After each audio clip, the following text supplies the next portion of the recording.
Have you ever wondered how the numbers we use every day came to be? Or how ancient doctors performed cataract surgery with tools that still look familiar today? The story behind these breakthroughs is part of a much larger, incredible narrative, the story of the great Islamic civilizations.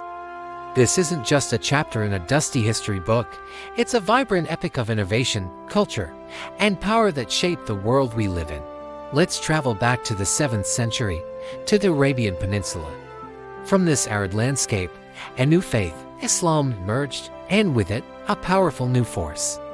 Within a century, the early Islamic caliphates had built an empire stretching from Spain to India. But this wasn't just about conquest. A golden age of intellectual and cultural flourishing was about to begin. The heart of this renaissance was Baghdad, the magnificent capital of the Abbasid Caliphate.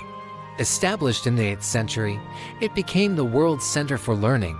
Scholars from all faiths and backgrounds flocked to its legendary House of Wisdom.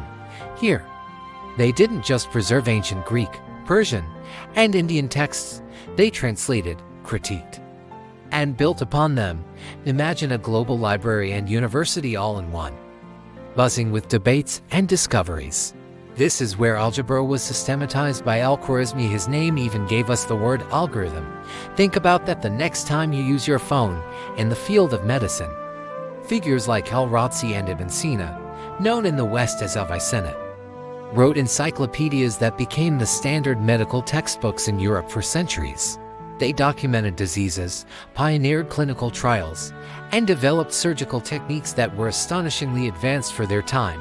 In astronomy, scholars in observatories from Baghdad to Samarkand charted the stars with incredible precision, correcting Ptolemy's ancient models and paving the way for future astronomers like Copernicus. They gave us star names we still use, like Altair and Betelgeuse. This wasn't just theoretical. Their work was crucial for navigation, timekeeping, and determining the direction of Mecca for daily prayers, and the art. From the intricate geometric tiles of the Alhambra in Spain to the flowing calligraphy adorning mosques in Persia, Islamic art expressed a unique vision of beauty and order. It wasn't just decorative, it was a reflection of a deeper philosophical and spiritual understanding of the universe. This cultural wave spread far and wide. In cities like Cordoba in Spain, under Umayyad rule, a multicultural society of Muslims, Jews, and Christians thrived. It was a beacon of learning in Europe, with libraries, public baths, and streetlights when much of the continent was in the so-called Dark Ages. This golden age, however, wasn't destined to last forever. The question of what went wrong is complex, with no single, easy answer. Like all great empires, the Islamic world faced a combination of internal and external pressures. Politically, the vast Abbasid Caliphate began to fracture. Local governors became independent rulers, and internal power struggles weakened the central authority. The empire was simply too large and diverse to be governed effectively from one center indefinitely. This fragmentation made it vulnerable. Then came the external shocks. From the east, the Crusades in the 11th and 12th centuries were a significant challenge, but the most devastating blow came in the 13th century with the Mongol invasions. In 1258, the Mongols sacked Baghdad, destroying the House of Wisdom and slaughtering countless inhabitants. It was a catastrophic event that symbolically and literally ended the Abbasid Caliphate and its golden age. The intellectual heart of the Islamic world was shattered. While this was a massive setback, it wasn't the end of the story. New Islamic empires would rise. Enter the Ottomans in Anatolia, the Safavids in Persia, and the Mughals in India. These gunpowder empires created a second wave of Islamic power and cultural achievement. The Ottoman Empire, centered in Istanbul after conquering Constantinople in 1453, became a dominant force for over 600 years. Their architectural marvels, like the Suleimani Mosque, and their highly organized administrative systems were the envy of the world.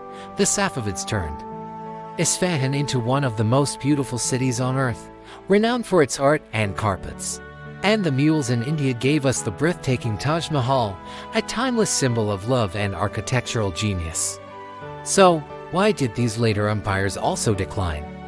Again, it's a mix of factors. Economic shifts were crucial. The discovery of new sea routes to Asia by European powers bypassed the traditional land routes controlled by the Ottomans and Safavids. This meant a massive loss of trade revenue and economic influence. While the Islamic empires were focused on land-based power, European nations were building global maritime empires, powered by the profits of colonialism and the Industrial Revolution. Internal issues also played a major role. Conservative forces within these empires sometimes resisted new ideas and technologies. While Europe was experiencing the scientific revolution and the Enlightenment, a similar spirit of open inquiry and innovation wasn't always encouraged in the later Islamic empires. Political corruption, succession disputes, and the inability to keep up with European military technology all contributed to a slow decline. By the 19th and early 20th centuries, much of the Muslim world had fallen under the control of European colonial powers. So what's the legacy? It's all around us. The story of the rise and fall of Islamic civilizations isn't one of failure. It's a testament to the incredible heights that human ingenuity and culture can reach. It reminds us that no civilization stays on top forever and that history moves in cycles. The knowledge saved and created during the Islamic Golden Age provided a crucial spark for the European Renaissance. The numbers in your bank account, the coffee you drink, the guitar you play, the university you attend all have roots tracing back to this remarkable period.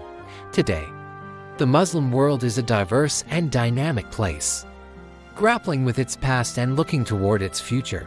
Understanding this rich, complex history is essential not just for understanding a major part of the world's population, but for understanding ourselves and the interconnected story of all humanity. The echoes of Baghdad, Cordoba, and Istanbul are still with us, reminding us of a time when this civilization led the world in a quest for knowledge and beauty. Thanks for joining me on this journey through history. If you found this fascinating, don't forget to like, subscribe, and hit that notification bell for more deep dives into the stories that shaped our world. See you next time.